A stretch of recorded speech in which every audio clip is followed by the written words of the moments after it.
Hello, this is John Bass with AESA. I'm the Chief Operating Officer. It's my pleasure to welcome you today to our webinar on resources and tips for remote professional development. We're very fortunate at AESA to have partners that are willing to step up during these unprecedented times to be able to help us. We know that your organization is going through many changes right now in how you deliver your services to your school district clients that you serve. And I know that from my own experience in Texas running an education service center that the months of June and July coming up and August are typically very full days with professional development going on either at your location or at a school district. With these times being what they are, we're not sure what the future brings. And so I know that many of you are planning and trying to convert your trainings that were scheduled for the next few months from in person to online. And one of the things that we're doing at AESA is trying to help with that as best we can. And so we have enlisted our business partners, folks like Microsoft, who's had several webinars, and we'll be continuing those as we move forward. We're very fortunate that they're a business partner with AESA, and they'll be presenting for you today. So thank you very much for being here. Our trainers for today are Kathy Cavanaugh, the Director of Research and Professional Development with Microsoft, and also Becky Keene, who is the Director of Content and Professional Learning at I2E. They both do a lot of remote professional development. And at this time, Becky, I'll turn it over to you. And thank you so much for being with us today. And thank you, Microsoft, for being a partner with AESA.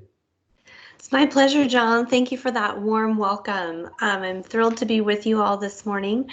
Again, I'm Becky Keene. I live in the Seattle, Washington area, and I have been working with Microsoft Education as a partner for a very long time. Previous to that, I was a elementary and middle school educator and then a district-wide instructional coach in Kent School District, which is just south of the Seattle area. So I've been in education for about 20 years, and we are living in, as we all know, unprecedented times. I'm excited to share with you this morning some of the best practices that have come out of this new environment. But one of the first things I'd like to do is help make sure that all of you know how to access the chat in Teams. So whether you are on a mobile device or a Mac or a PC, you should see my screen in the middle of your space, and below that you might need to hover or move your mouse around on a device. You should see a Teams meeting menu. There is a red hang up button in that menu. We don't want you to hang up. Don't leave our call. We're glad you're here. But what we would like you to do is click on the rectangle conversation icon. That launches a chat panel over on the right side of your window for this call. And you can see that Kathy and I have already welcomed you in the chat this morning. I'd like to start with a really low risk question to get us all warmed up on posting to the chat. The question is this: if you could have any view out your window right now, what would it be and why? So I'll give you a moment to find the chat and post your answer, maybe a hello message as well if you'd like to. Feel free to utilize an emoji or something to bring some color to your post if you'd like to. You certainly don't have to do that, but you can. The chat is a great way for us to interact throughout this entire call. Of course, you have the opportunity to come off mute and ask a question, but we find that often people enjoy posting written messages to the chat, and then Kathy and I can either triage those knowing that we're going to answer that concept in a few minutes, or we can dig into a burning question that's related to what we're talking about right now. So the chat is just a great way for us to all interact. I see lots of answers and hellos. Hi, thanks for saying hello this morning. Kauai sounds lovely, lots of beaches. We know that blue serenity is calling to some of our hearts right now. A yard full of chickens scratching. I like it. That sounds a little soothing, although I have to tell you on a personal note, I can't stand live chickens, so that would drive me over the, over the edge. But I enjoy eggs very much. Lots of beaches. Oh, and someone added a link. Great job. Some of you might be figuring out now how to add images, links, and rich content to the chat. Feel free to do that. I'll just post back to you here with a little smiley face, or how about a little star eyes, to show you that all of that is possible. So great job. Thanks for joining, everyone. This can be highly interactive. It doesn't have to be a set and get style webinar. And we use things like the chat, coming off mute, and also hopefully my presentation to get us all in a place where we're engaging together. So here's some of the things we're going to do today. First of all, let's talk about the concept of remote learning. We'll talk about some considerations for your schools when we talk about delivery and assessment and some protocols. We'll review some best practices for remote learning. Hopefully I'm modeling some of those best practices for you already today.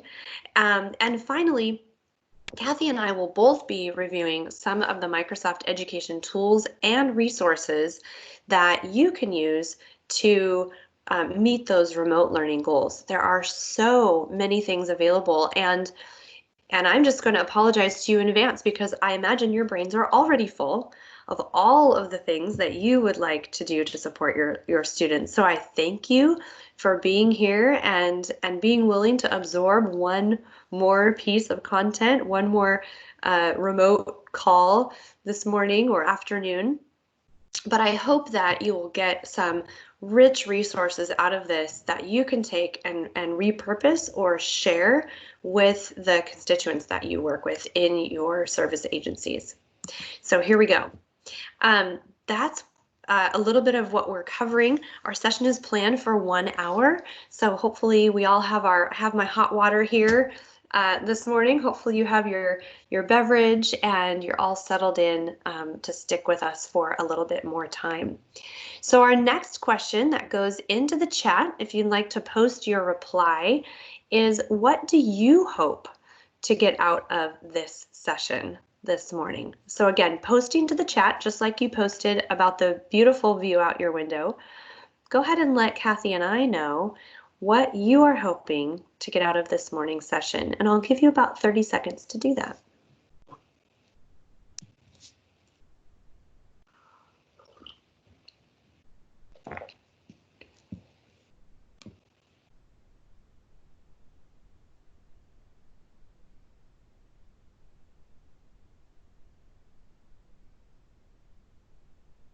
Already seeing some things coming in. Great job, everyone.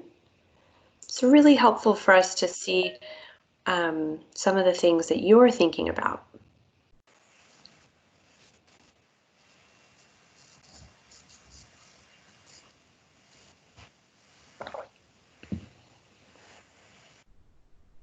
Okay, so I have about 7 replies of the I could go look. I think we have about 18 or people on the call. I haven't counted in the last 5 seconds, and I saw someone else just joined. So some of you aren't posting, and that's okay. I'm not going to call you out individually. This isn't class. But do know that the more you post and the more you engage with us, the better we are able to deliver what you need out of this session. So I appreciate for those of you who posted. Additionally, if you see someone else that posted something that you agree with, feel free to use a message, a reply, or what we call a message reaction. It's the same as you might experience in social media. So if you are familiar with liking a Facebook post or a tweet or an Instagram image, it's very similar. All you need to do is with your mouse or your finger on a mobile device, hover or press on the post, someone else's post. You can also like your own, and you'll see some message reactions there. So that's a great way for you to kind of vote or agree with or commiserate with someone else's content. So do be using those. I'm going to just press some reactions here to show you that I can see your post and I've received it. And again, that's another great way to even vote on. If someone else said your response and you don't feel like adding it, you can go in and like or heart a response to show that you are also in that same boat, the proverbial boat. Okay, great comments coming in. Thank you, Chris. This is excellent. So what is remote learning? Remote learning is this term that's really being utilized heavily, of course, for the past 5 weeks or so. We're in week 5 here in Washington State of official school closures everywhere broadly. And so really what we're talking about for remote learning is different than blended learning or flipped learning. It can be synonymous with distant learning, but not always. So what we're talking about, just to level set us all here, is when the learner and the source of information, whether that's a website or a live instructor, are separated by time and distance. Time and distance. So we're talking about asynchronous as well as synchronous remote learning. We know that we can't replicate, nor should we replicate, the traditional classroom environment where we're here from 8:30 to 3 every day. We are in a completely different world. Remote learning can be very cost efficient. And I'll give some examples of how it's utilized around the world, maybe in some ways that you have experienced personally and haven't even thought about it, to get to unreachable groups through a flexible learning space. So that's what we're talking about this morning with regard to remote learning. It's different. I think we've all figured that out by now. It's different, but how is it different, or why is it different? Basically, the important things to realize is that the learners are now relying so heavily on the facilitator to bridge the gap between that physical space that separates the participants.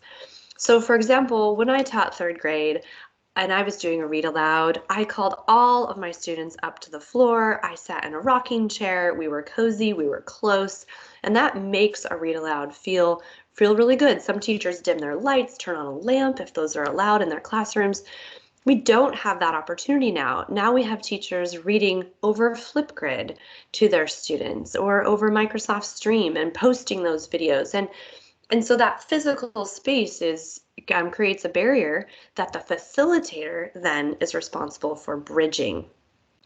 The social dynamics are the same, but the implications are different.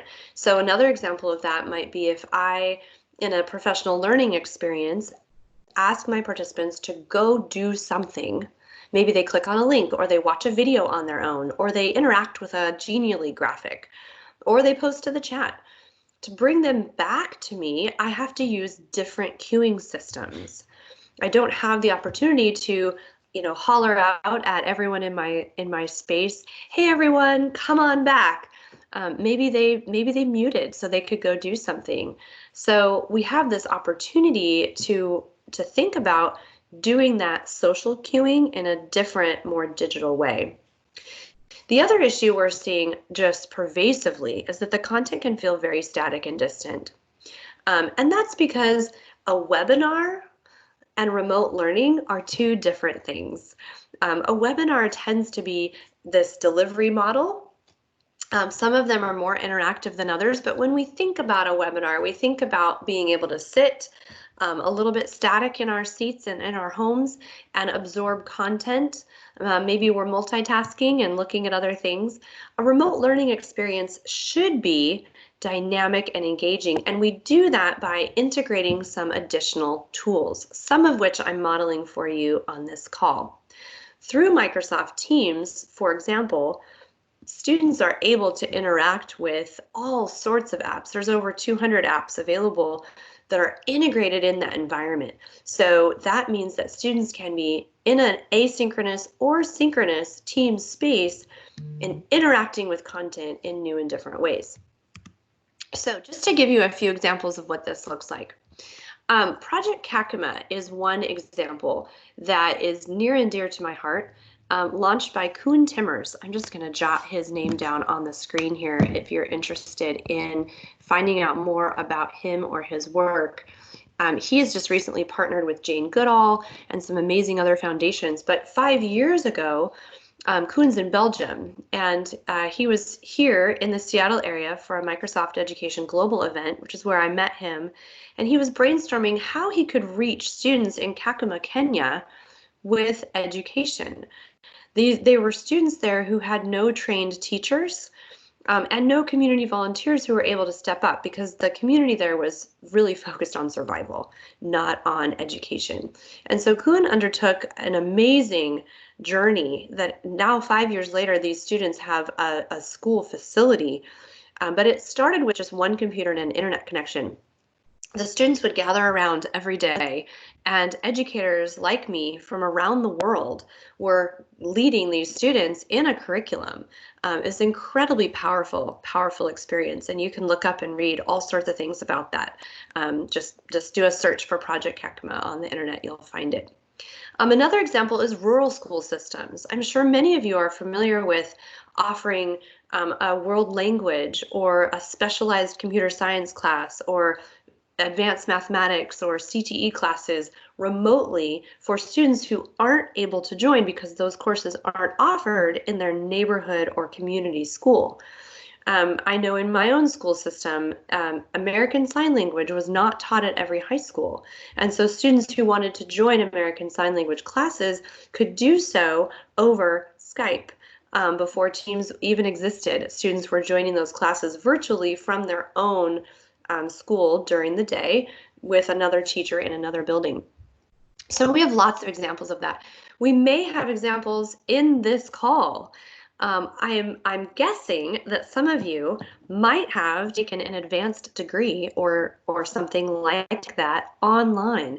Maybe you completed a degree online. My master's degree program was online for education. Maybe you completed a LinkedIn course to get a certification. Maybe you pursued an endorsement online. So if you've done that, you can go ahead and post to the chat, and I'm going to give you some emojis to copy.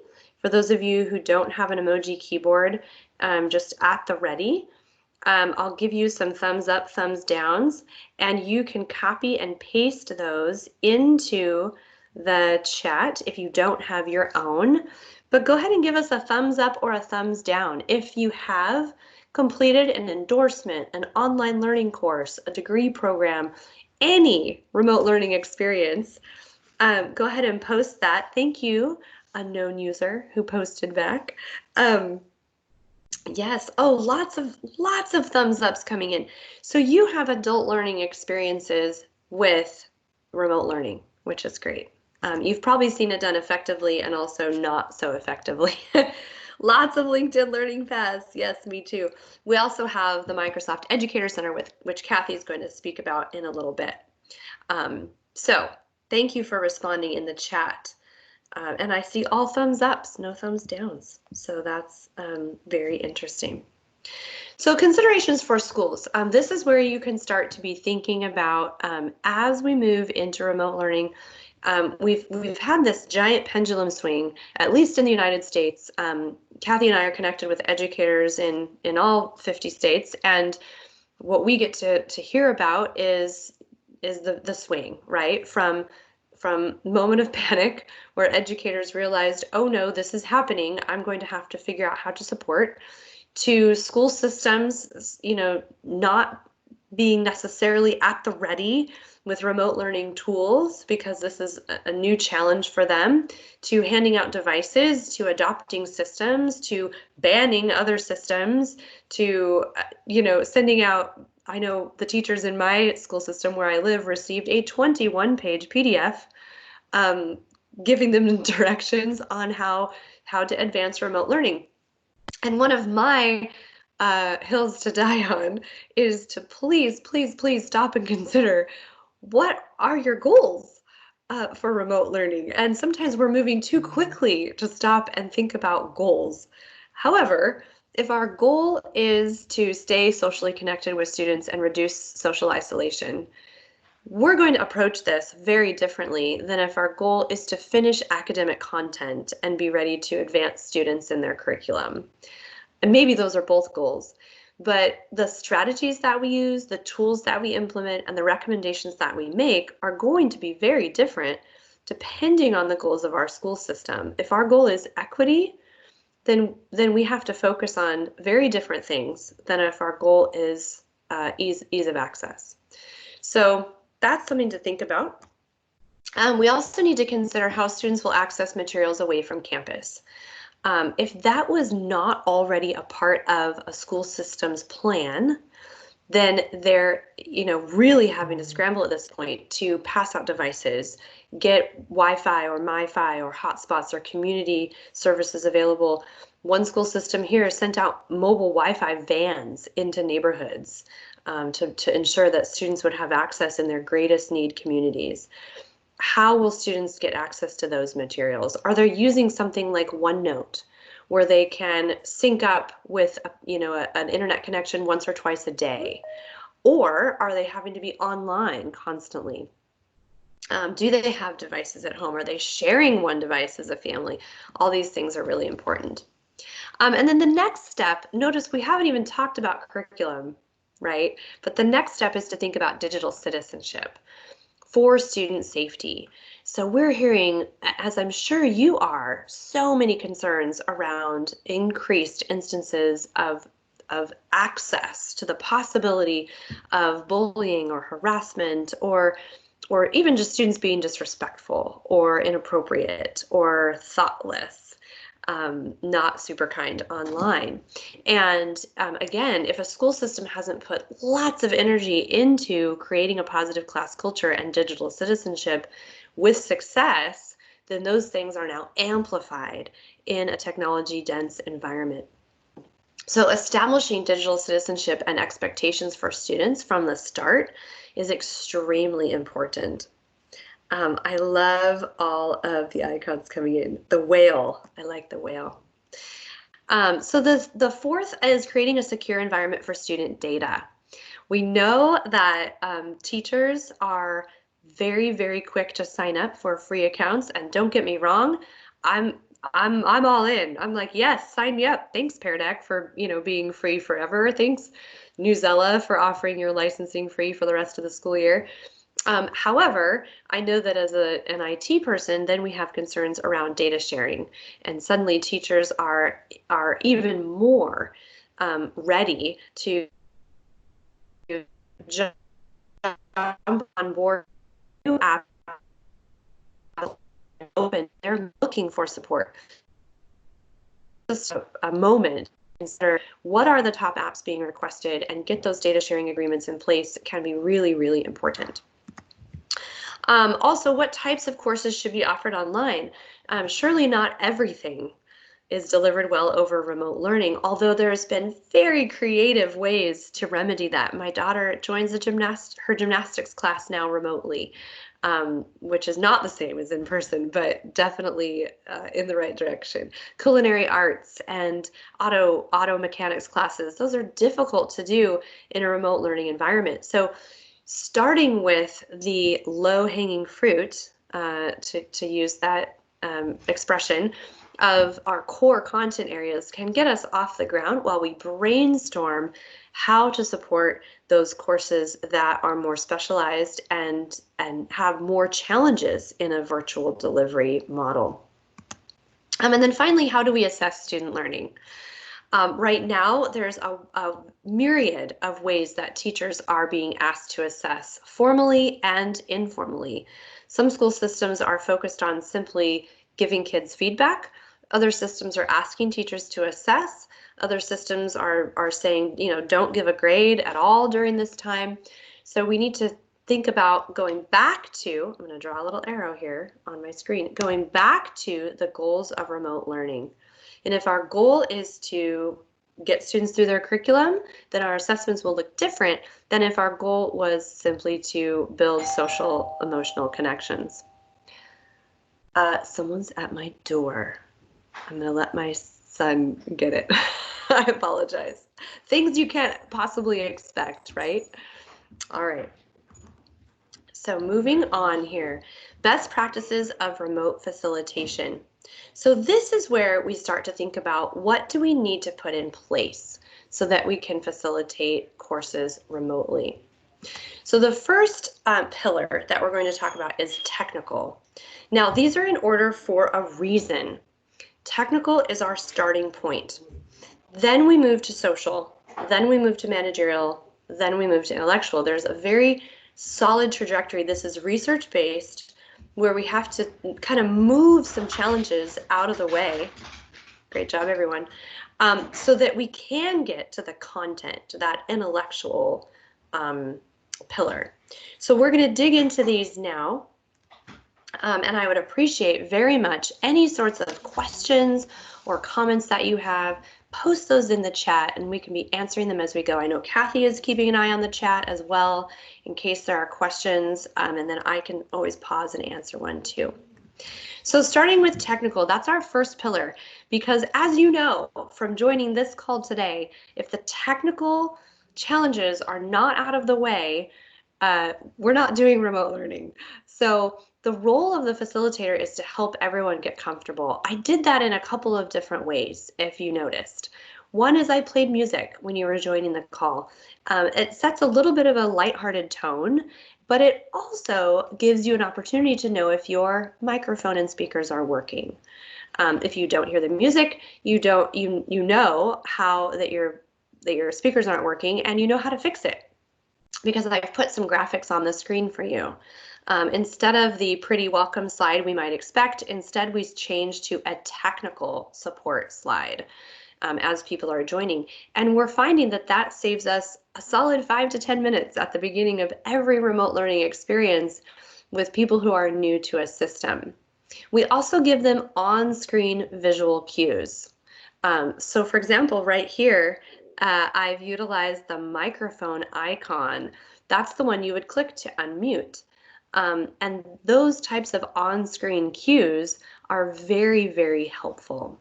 I also showed you how to use the chat, and I gave you a reason to use the chat very early in the call, a low-risk question that got everyone to open that and participate. Most people have participated in that chat more than any other question I've given on the call. So that's an important thing to note. We also want to talk over how to add video, or if our system is disabling that for students, to talk about why as a part of our technical setup. The next layer is social. So the role of the facilitator is to create and maintain a friendly environment that makes our learners feel safe interacting.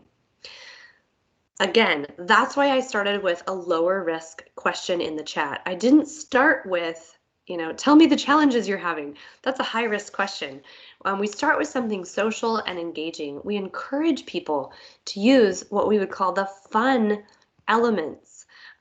Sometimes in education, we want things to be a little serious, and there is a place for that. However, when we're working with students who are socially limited right now, it's a great opportunity to give a little bit and give them a chance to add memes and GIFs and images and emojis to that environment. Within Teams specifically, we give students a place to make that happen. We actually give students a social channel in their team where the teacher can see the posts and go and review those for safety as needed. But the students feel free to add images, and maybe they're posting a selfie with their puppy that morning, or on a walk with their family if they're able to do that. And those types of things give kids a space for sharing that is safe and secure inside the school system without clogging up the teacher's important announcements channel. So we have those tools available, and it's important to use them to build that community. Great job finding a sticker. I love it. Good job, everyone. So the next level is managerial. So this is where we establish ahead of time things like norms and expectations and timelines and agendas and who will do what. So I built you a who, what, why checklist here. Let me switch ink colors for high contrast for visibility. which is something we always want to consider is how people will view our content, right? So we'll look together when we think managerial tasks, we'll think about what we will do together, how we will accomplish it, whether that's via chat or via, coming off mute, why this content is important. We want to share that with our students as well, and our adult learners in professional development, which is my current area of expertise.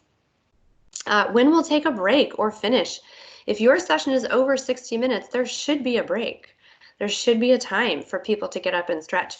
I ran a Teams training last week, 2 actually, for teachers in my own school system as a parent volunteer, because I wanted to do that. And 45 minutes in, we all stood up and did sports moves. So like, we did a baseball swing and we did a golf swing and we pretended we were swimming.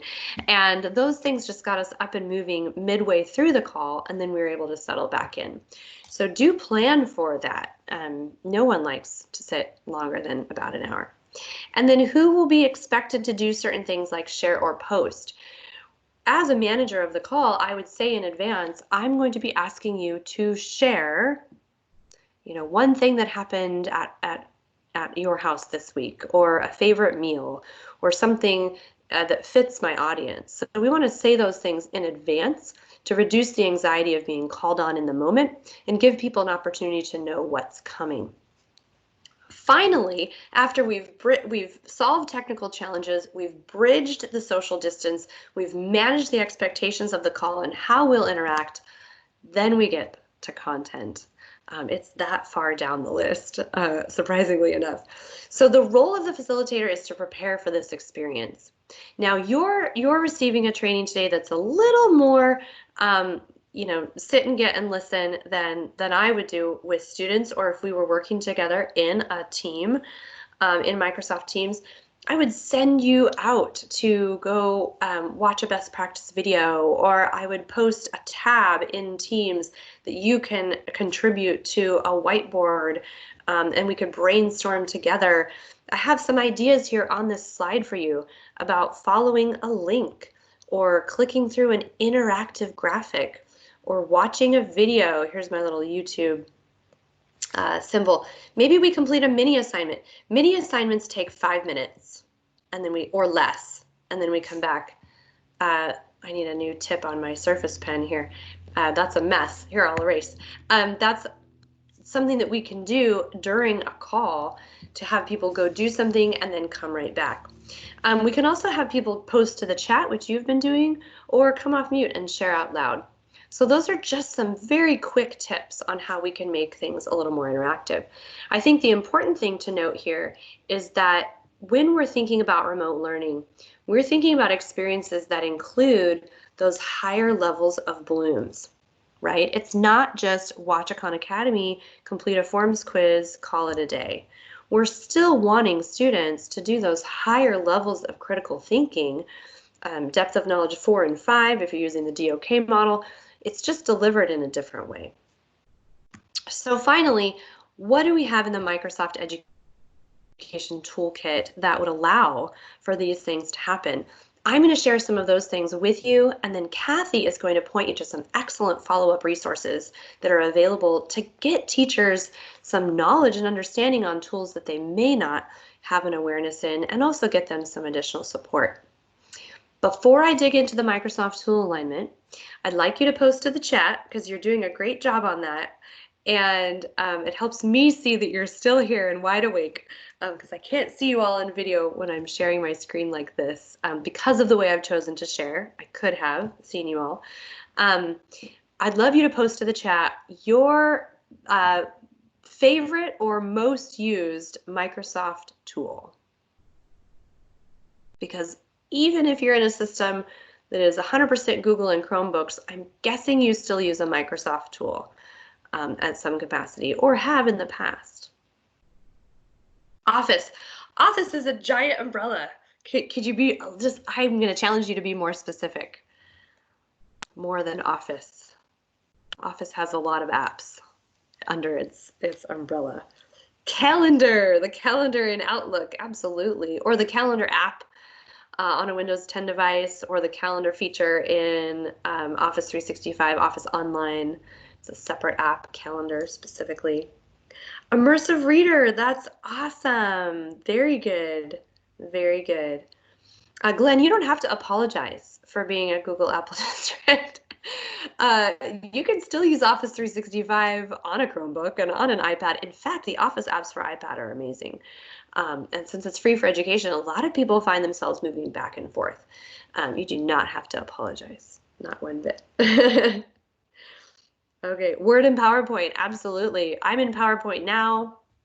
My most used is probably OneNote, so I'm excited about the person up top who wrote OneNote. I'm in Teams and OneNote all day, every day. That's, pretty much all I do. Otherwise, I'm in PowerPoint and Outlook. Those are my top as well. So let's get started with maybe some tools you hadn't thought of or hadn't even known about. So this is what I call the 4 C's. We have the 4 C's in the Partnership for 21st Century Skills.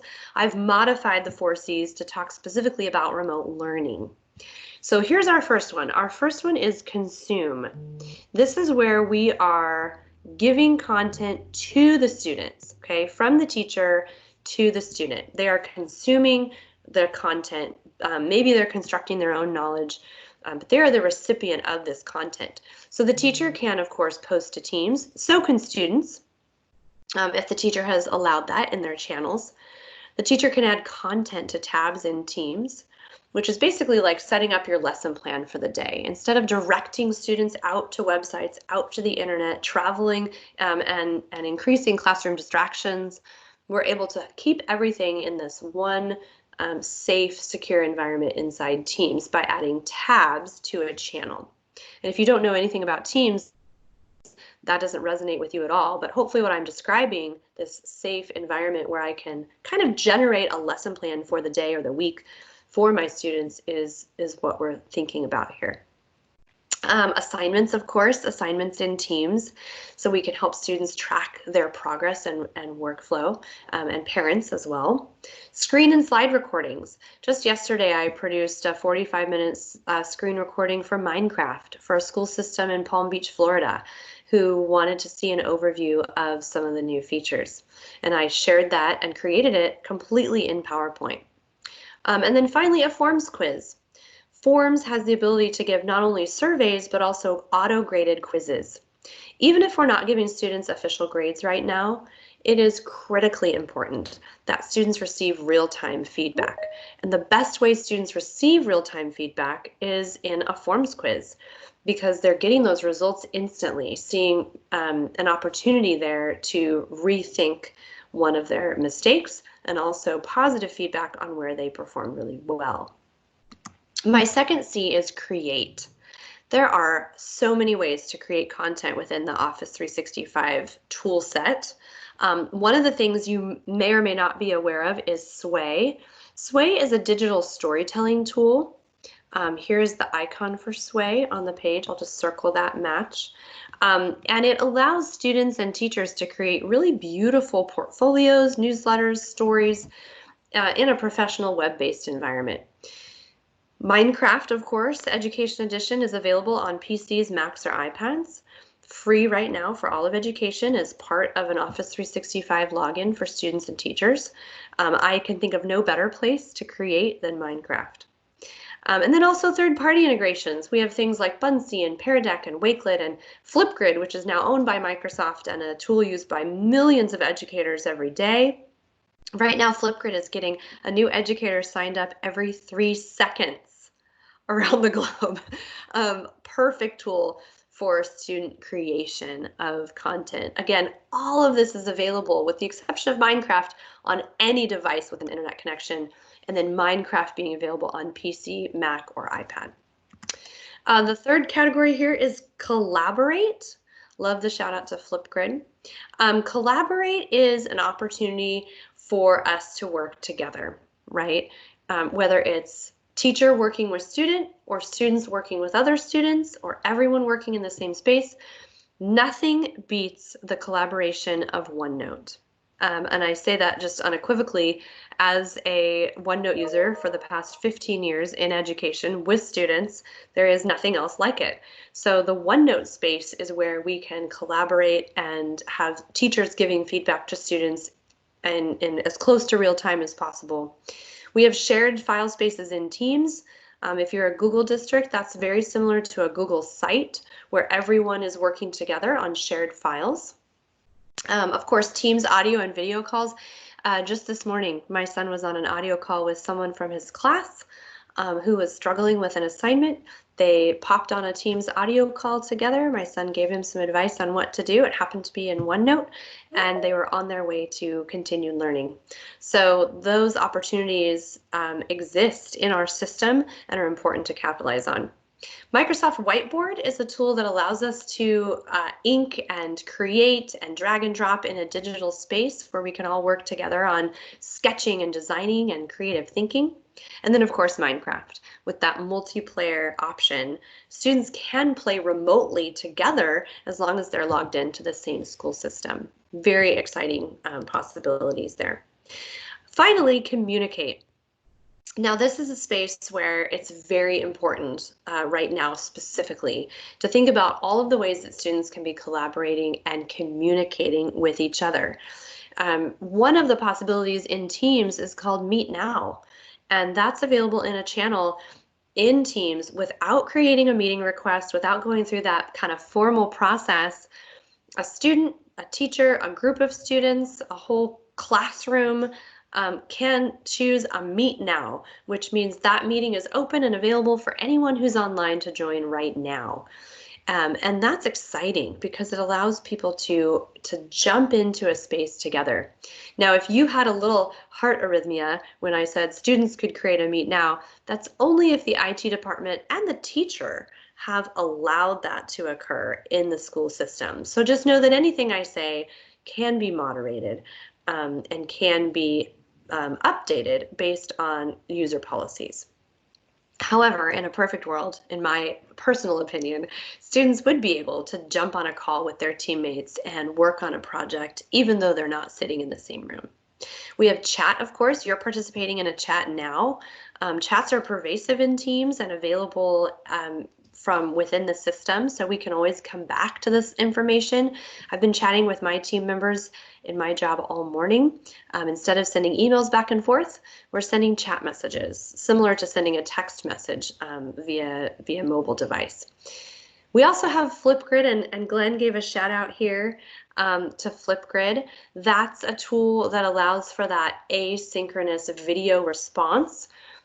Fabulous tool for students, extremely easy to use, apps free on every device, something that is extremely powerful. It allows the teacher to communicate with students, remote lessons, read alouds, mini lessons, even just a recap of the week, and it allows students to reply to video prompts and to each other as well, depending on how the teacher sets that up. I did see the note in the chat about Sway and PowerPoint. Thanks to Kathy for taking that comparison. Awesome job. So there is a support resource that is specific to remote learning by my friend Mike Bolson, who has used Wakelet, a Microsoft partner app, to create a list of remote learning resources. He updates it regularly. In this very busy, noisy space, I thought it might be useful for you to have one go-to that kind of is the house for everything that we're talking about. You can get this URL from us after the call. I can post it in the chat. You can also scan that QR on your mobile device right now to access it. And then there's a whole myriad of other links as well. And we'll post these to the chat so you don't have to capture them right now on your phone. So I will turn it over now to Kathy, who is going to take us into the world of support resources. Thanks, Becky. Amazing advice. I'm hearing a little bit of feedback, I think. All right, and I have a special version of Teams, I think, that's not letting me request control, so I'll need your assistance to advance the slides during this section. Thank you. All right. I lead professional development and content strategy for education at Microsoft. And I have also been a teacher, a professor, and a researcher. And when I was doing those roles, I focused on virtual learning, virtual schooling. So I love the online space, and I love the advice that Becky shared. And so what I want to share with you in the next couple of minutes is a quick peek at 3 resource sites. And I will also put the links to those sites into the chat at the end. These are all free resources that are available to anyone, and they provide different kinds of material. So when we move to the next slide, we'll start with the Microsoft Educator Center. We'll start with the support site. The support site, there's a special version of support.office.com specifically for education that puts the education tools within a classroom context. Thanks, Becky. It has a group of articles that can be searched, and it has a specific set for remote learning that we'll see in just a moment. But these articles focus on very specific tasks or questions that educators might want to understand, and it provides images and it often provides video. So they're very structured how to accomplish a goal using one of the Microsoft education tools. Let's go to the next slide. There is a link right at the beginning of the support site that you can find that has advice for educators, for students, and for families who are using these tools within a remote learning situation. So there's special versions of some of the how-to articles that people can find there. And there are also some attached downloadables and printables for people who might want to have a quick and easy reference sitting next to them or always available on their devices. Let's continue. Great. So I also want to share with you the Microsoft Educator Center, which is a space where there are hundreds of free online courses. We'll take a look at what that means. Some of them are bundled into learning paths for people who want deeper expertise and knowledge. And there are some quick and easy resource pages, just single pages of information about a topic and some lesson plans. Some of them are from Microsoft and some of them are from our partners. And this is what it would look like. When you go to that Educator Center, you can browse courses and learning paths, and you can search for topics that you're interested in. And just like the support site, all of the content in the Educator Center is within the classroom or the school context. So courses relate the technology to common classroom goals or pedagogical targets that educators have.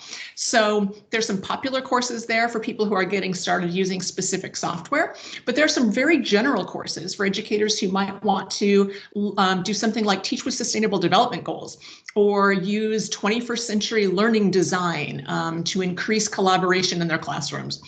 So there's a wide range of content there. And the content also has badges. So you can, as you complete a course and do a quick learning assessment, you can collect the badges and share them out into your networks. Many people like to print them or put them on their email signatures.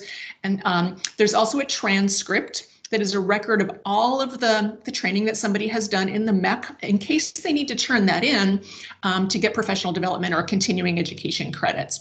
And a certificate for each course is available as well. Let's continue.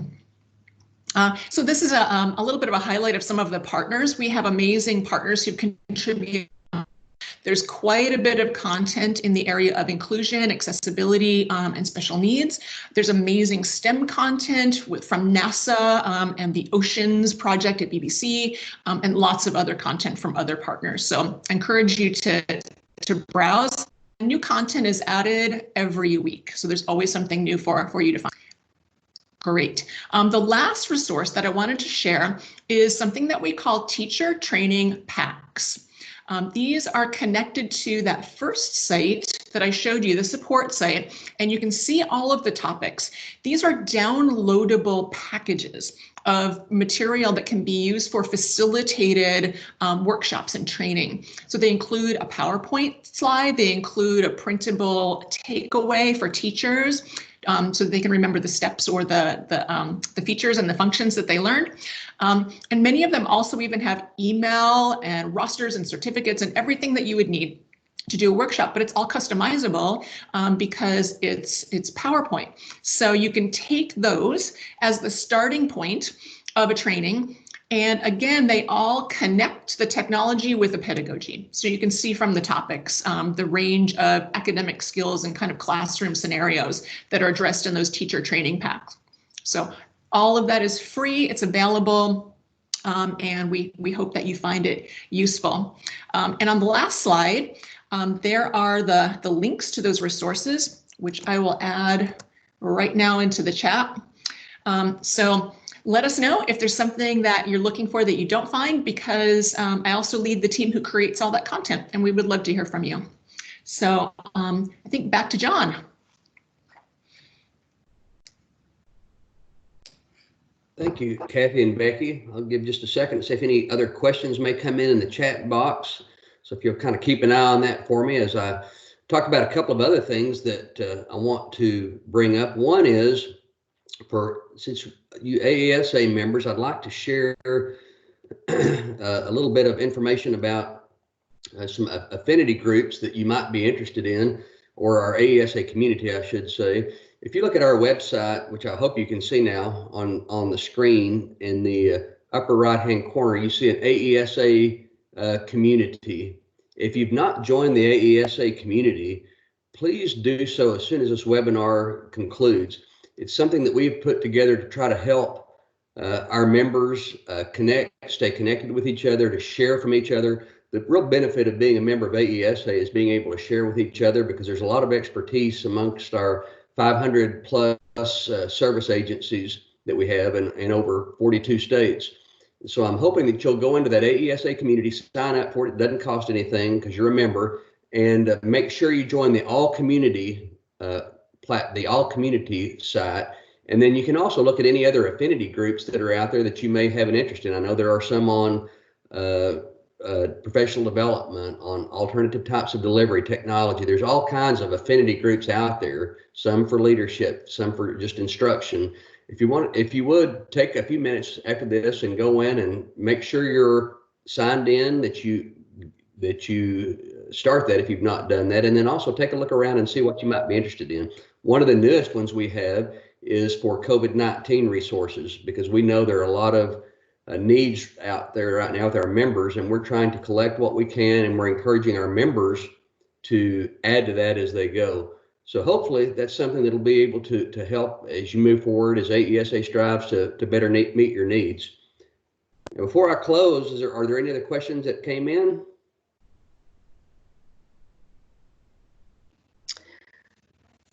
We just had one asking about the Wakelet site, and I did post that. So just wanted to call everyone's attention to that's what that link is from me, is to the Wakelet collection of remote learning resources.